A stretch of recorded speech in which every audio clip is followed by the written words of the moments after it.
Episode 7, New to Hill Country. I'm your host, Michael Hines. I moved to Hill Country back in October of 2019, and this podcast is my way of exploring the region, getting to know a lot of other people, and that way, you can sit at home and get to know those people at the same time and figure out how you can get plugged in. Today's a great episode. We're talking to Mark Hampton. He is a real estate realtor over at Keller Williams. Mark has been in the area for a very long time, which he offers a lot of insight in this podcast on how you can go out, get involved in some really great stuff in the area, and feel like you're a part of, a greater part of this amazing community. Before we get to that, I'd like to talk about our sponsors a little bit, give them a little bit of love. Our first sponsor is SBG Texas. I am the owner and head coach of SBG Texas, where I teach martial arts, yoga, meditation for both kids and adults. If you don't know much about us and you want to know more, go check us out at www.sbgtexas.com. Also, our other sponsor is LMNT. LMNT is developed by Elemental Labs. It's an electrolyte mix. And, it's really just an amazing product. It's one of the easiest things to plug because I use it every day and I really believe in it. I think just a lot of people that suffer from electrolyte imbalances and, they go to get that hydration through these all these nasty sports drinks that are really just, they're soft drinks at the end of the day. They're not too far off from just drinking some soda. They're just too high in sugar at the end of the day. So Element just gets you the stuff that you need, increases that sense of hydration and makes it so you don't feel like you have to keep plugging away at 50 glasses of water a day in the summer heat.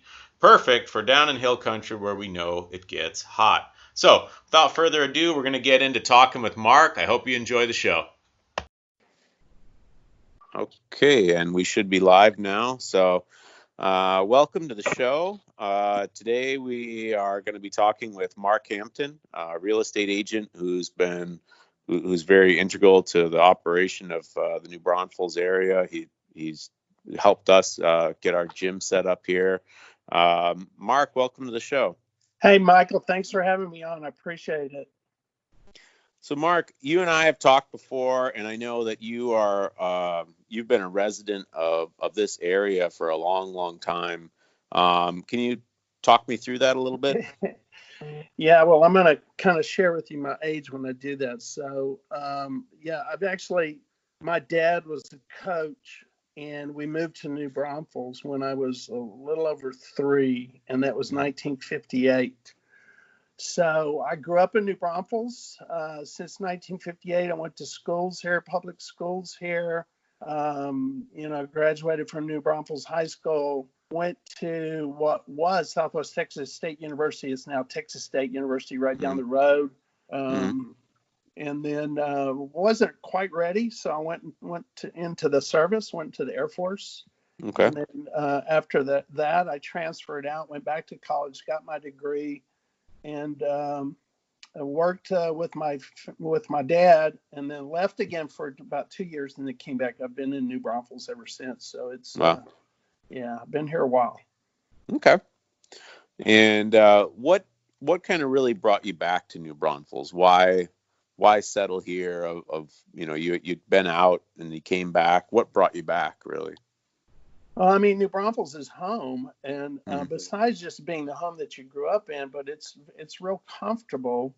And you've got so much here when you're at the kind of the foothills of the hill country. You've got great scenery, you got great people.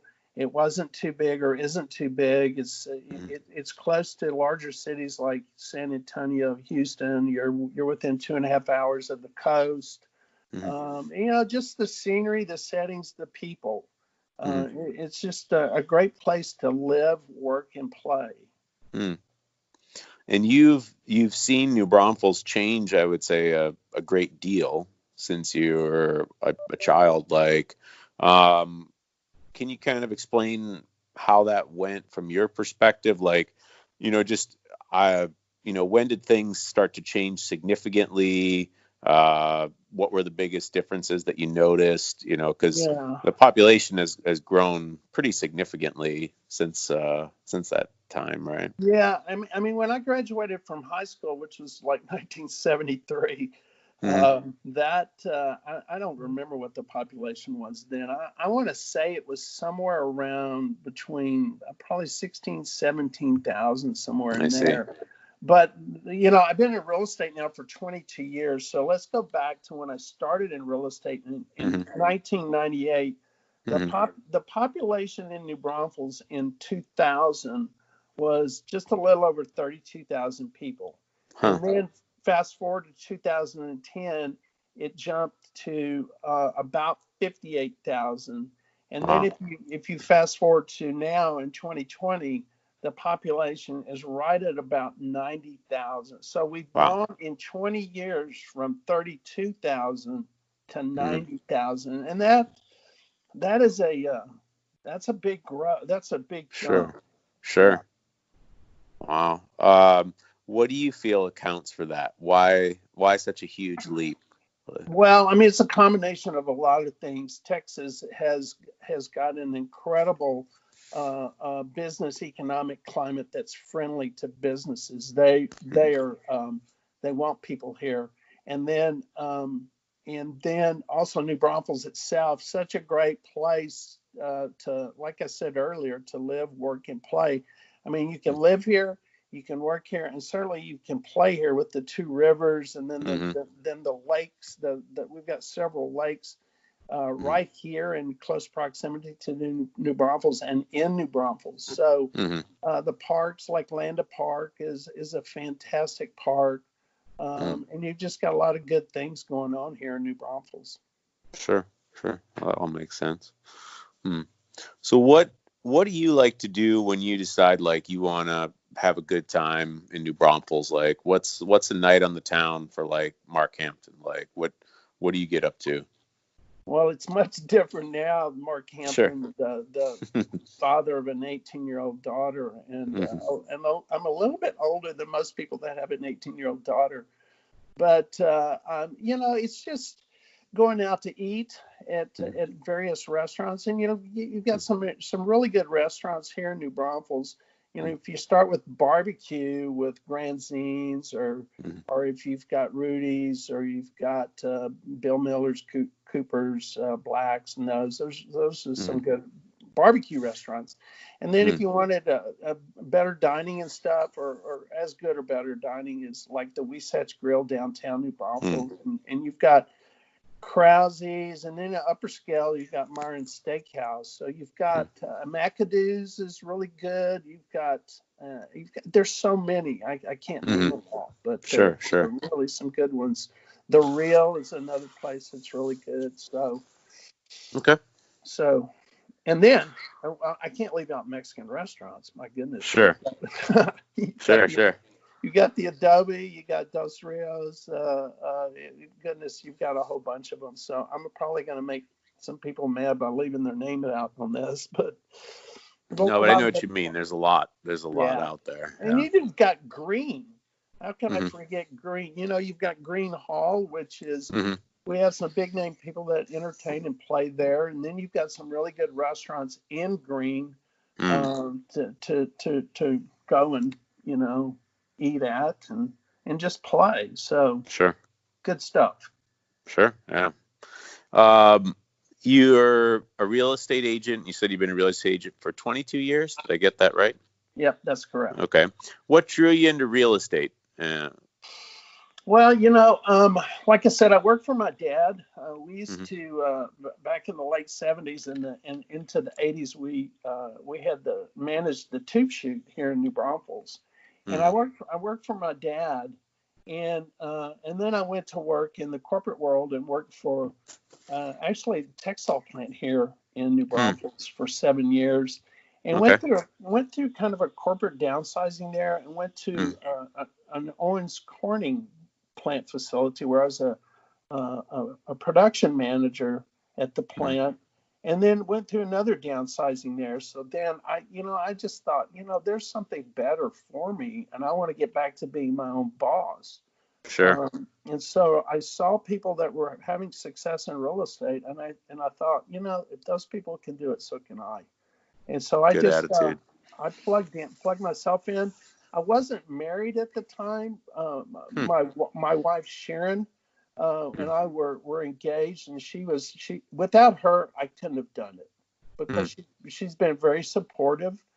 She said, if you want to do that, jump into it, and I'll make sure that we're okay. She's been in real estate for 35 years, but we don't work together. She does something a little bit different than what I do. But I just plug myself in to the real estate industry and try to be a sponge. Just try to absorb information from people and learn as much as possible. But probably the biggest thing that's helped me in my success has been, of all things, to be involved.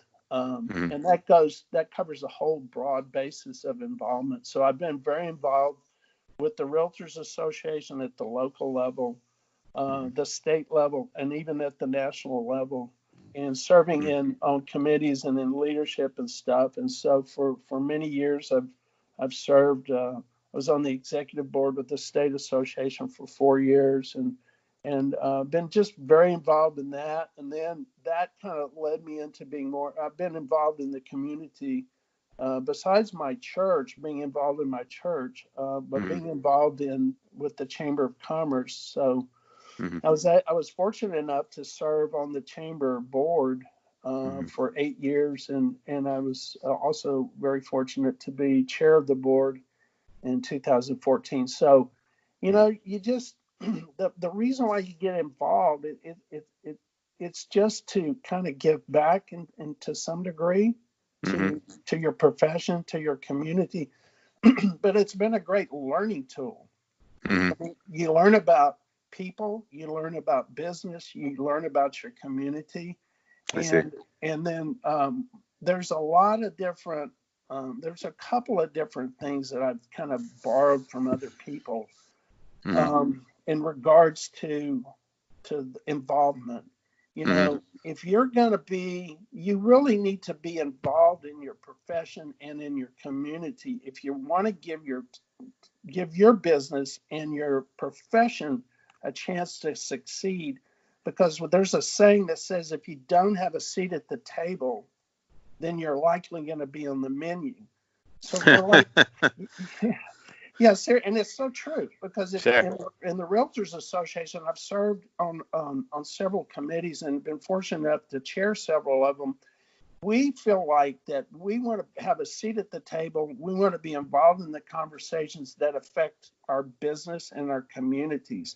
And if you're not involved in those discussions, then there's possibility that decisions are made that are going to adversely affect your business and your profession. So that's why it's so critical to be involved.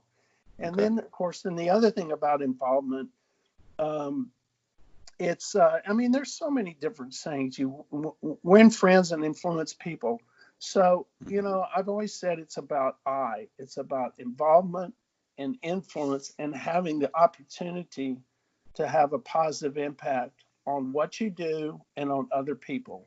And, Michael, if you look at what we're faced with today with this coronavirus and everything, people need each other.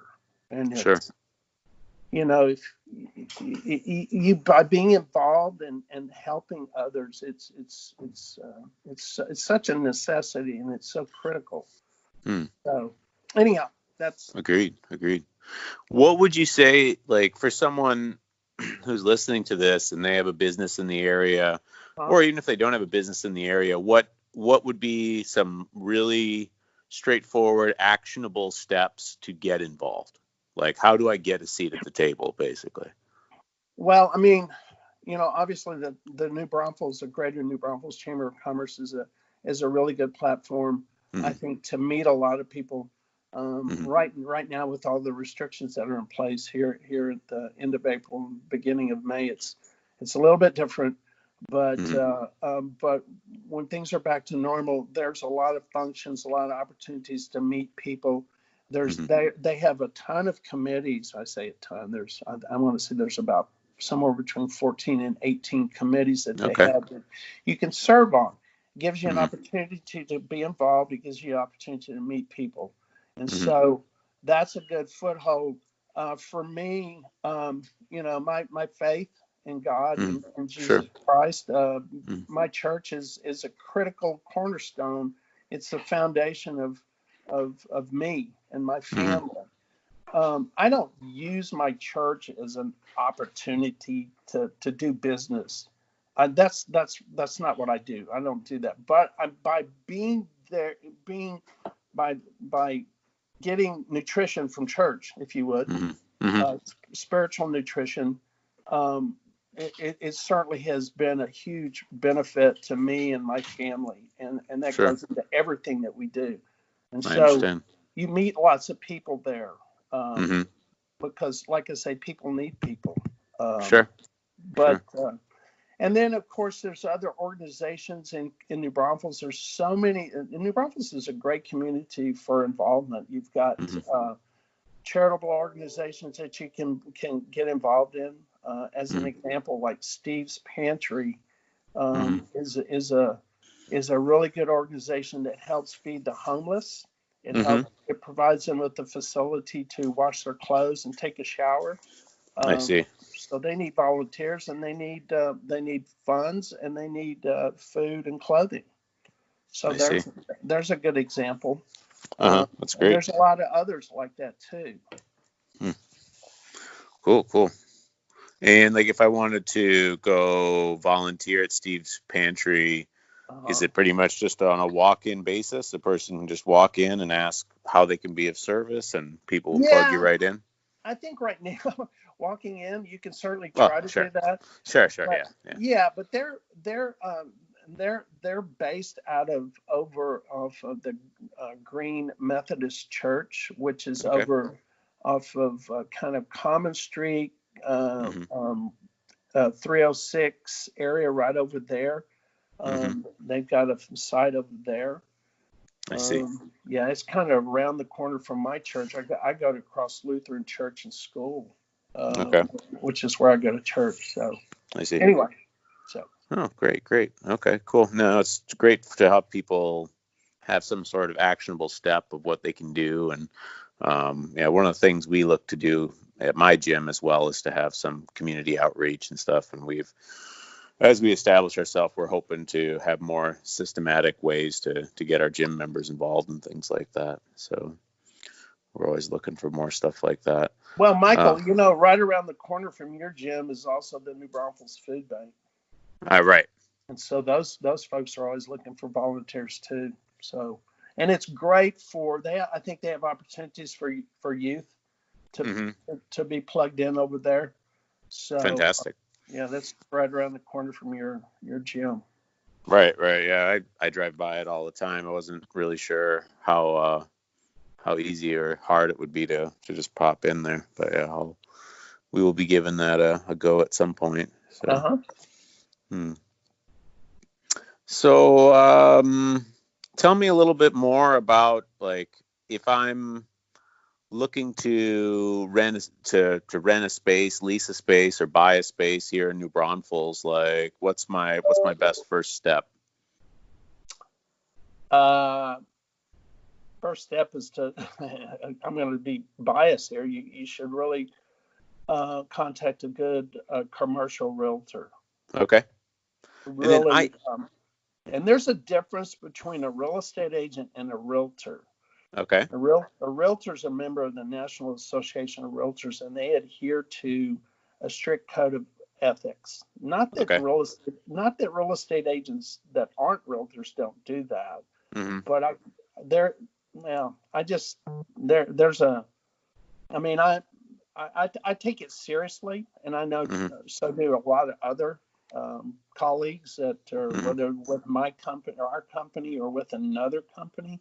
I know Hmm. they take it serious. So having a good commercial realtor is important, because if you're going to look for a space, you want to make sure that you know what you're getting into, know what make sure that the property that you're looking at is zoned properly for what you're going to want to use it for. I see. And so and then you also want to look out for conditional issues that you want to make sure that you're protected in that. So anyhow. Yeah, I know that working with you was a godsend for us, because we initially came in and, I had very little experience. So I was just trying to look at properties on my own.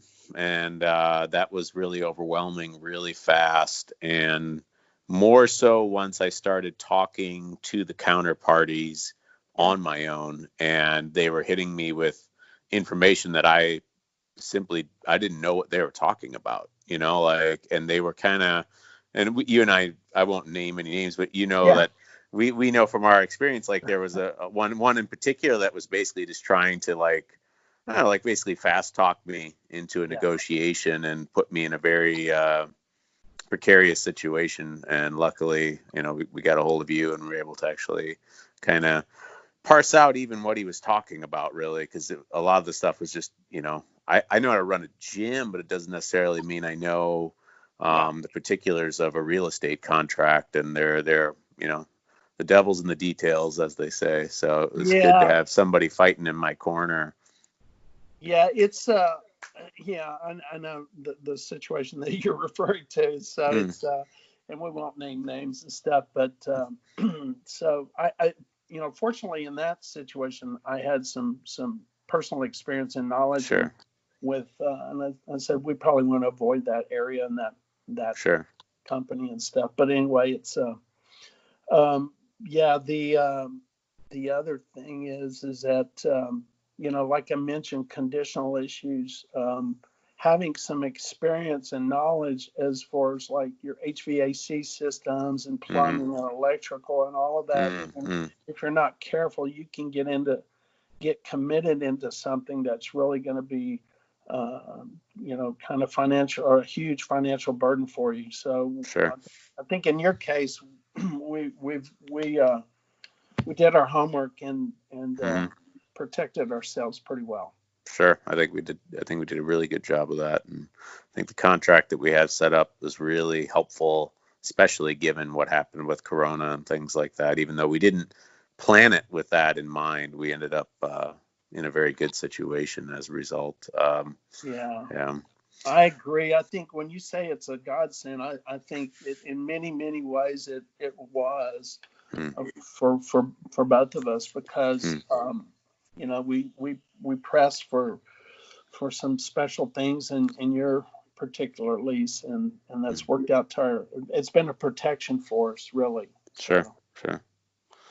Well, how do people get a hold of you, Mark? Like, if someone was interested in procuring your services, talk me through that. Yeah. Well, first of all, I work for a really good company. It's the number one real estate firm in the world. And it's the number one, of course, if it's number one in the world, it's number one in the United States and in Texas and in New Braunfels. And I'm not saying that to be demeaning to our competition. Not saying that at all. But Keller Williams it's not on the New York Stock Exchange. It's the employees, me and others. We own the company. We own, so it's a really good opportunity. It's like no other. And so their philosophy is faith, family first, and I'm sure others do that too. But I was with another firm for 19 and a half years and came over here almost 2.5 years ago. And what a huge difference it's been for me and my family. But Keller Williams here in New Braunfels, we have 2 offices. For me personally, just call me on my cell phone, which is 210-823-8611. And then if you wanted to email me, this is really simple. It's Mark, MARK, at markhamptonhomes.com. That's Mark at markhamptonhomes.com. Can you spell Hampton for people just in case? Yeah, Because sometimes, sure. yeah. It's kind of like the hotel, Mm-hmm. Hampton, and then homes is plural, Great. HOMES.com. Mark at Great. markhamptonhomes.com. And my website's easy. If you're, it's just real simple. It's www.New Texas, all spelled out, homes.com. New Braunfels, Texas, homes.com. It's real simple. Oh, it's very simple. Yeah. Cool. So, anyway, there's a couple of things that, if I've got time for this, You've got plenty of time, yeah. Share with you. I mean, really, my faith is my cornerstone, and that's what sustains me in everything. Mm-hmm. But I'll just say this much. There's been a couple of sayings that a good friend of mine said a long time ago. She said, people don't care how much you know until they know how much you care. Yeah. So think about that. And then, of course, if you wanted to look at scripture in the chapter of Luke 12, verse 23, verse 34. It's real simple because it's 1, 2, 3, 4. Luke 12, verse 34, where your treasure is, there your heart will be also. So, I think, if, you got, God provides for you in many ways. If you're just serving other people, you'll be taken care of. And I think that philosophy in all business is something that people need to adhere to. You're there to serve. You're there to serve other people, and in your serving other people, you'll be, provisions will you'll be taken care of. And so, and that, look at what we're faced with today. How true. That should be even magnified more now. Sure. I don't like what we're having to deal with. I feel for people, but it's also a really it's a tremendous opportunity to share your faith and your beliefs with others. So anyway. No, yeah, I think it's a couple things there that you touched on. Nobody, I don't think anyone hoped for the coronavirus situation to take place, and this podcast may publish sometime after the lockdown has ended. It's hard to say when exactly we'll publish it, but everyone will remember it for sure.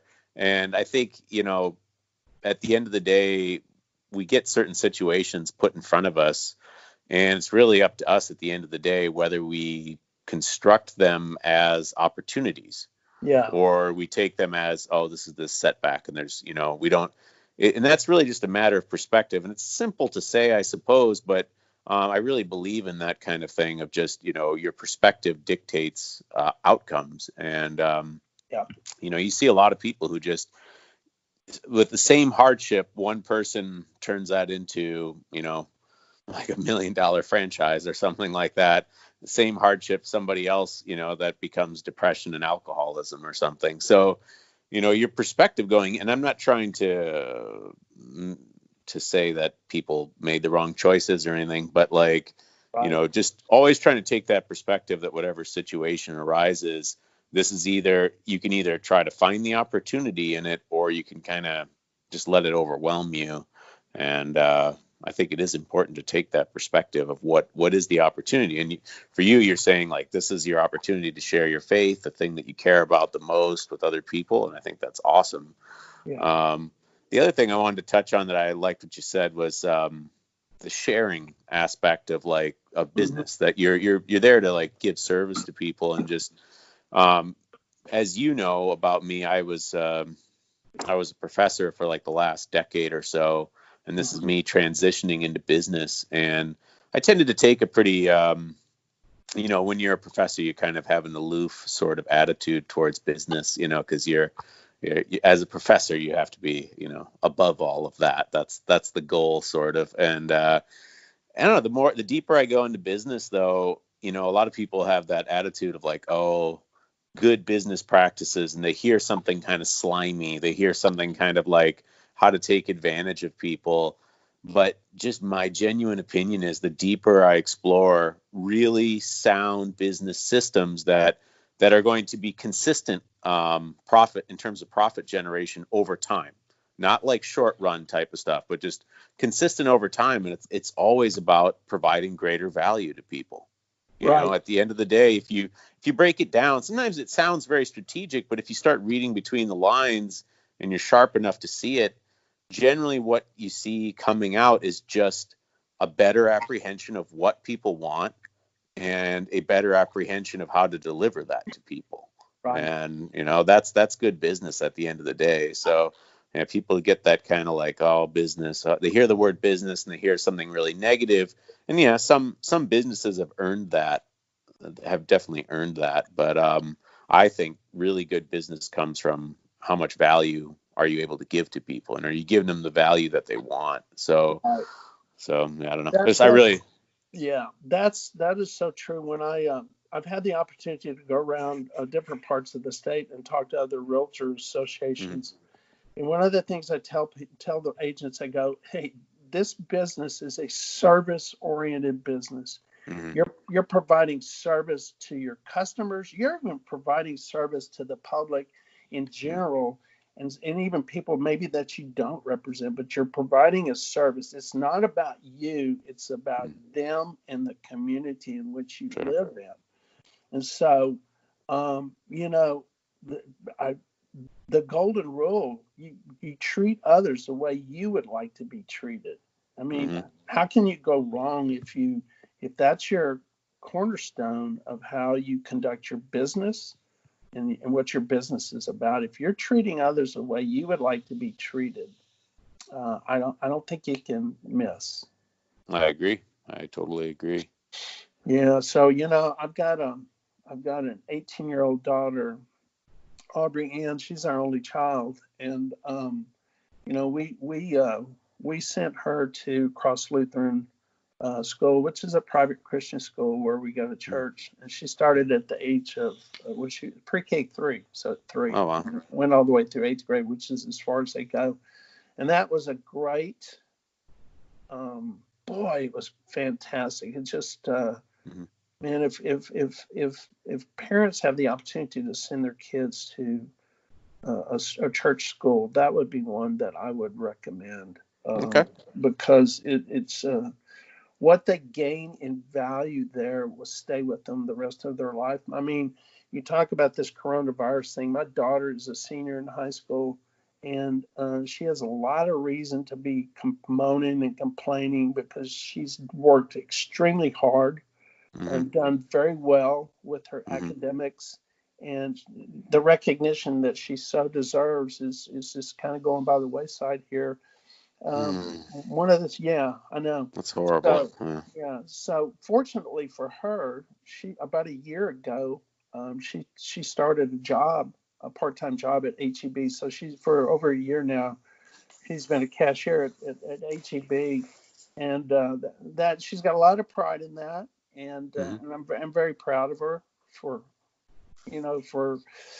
sticking in there when in this adversity, when a lot of people would be. I quite frankly, I'm a little worried about it sometimes because you get there. So anyway, I'm just kind of coming back to the basis, your foundation, and your beliefs and everything. It ties into everything. Beautiful.